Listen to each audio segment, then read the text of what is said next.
Welcome to Kenton Teaches. Enjoy the video.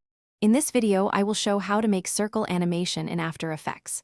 First, open After Effects and create a new composition. Select the ellipse tool and hold Shift to draw a perfect circle.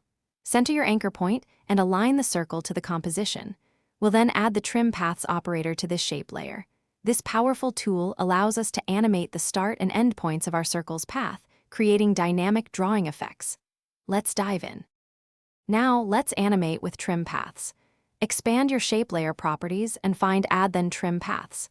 Keyframe the end property from 0% to 100% over a few seconds.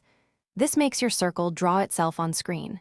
To refine the motion, select your keyframes, right-click, and choose Keyframe Assistant, then Easy Ease. This creates a much smoother animation. You can also adjust the speed graph for more precise control over acceleration and deceleration. To make your circle animations more dynamic, try duplicating your animated circle layer. Scale the duplicate up or down slightly and offset its animation in the timeline. This creates a beautiful concentric ring effect. For a more organic feel, add the Wiggle Paths operator to your shape layer. Adjust its size and detail to simulate a hand-drawn or slightly imperfect line. Don't forget to play with different colors and blending modes to achieve unique visual styles. For advanced techniques, consider using expressions. You can link properties like scale or rotation between multiple circles, creating complex, synchronized movements with minimal effort. The repeater operator is another fantastic tool.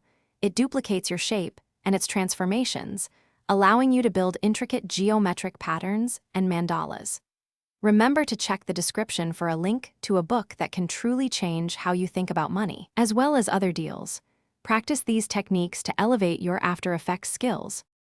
Thanks for watching. Please subscribe if this video was helpful.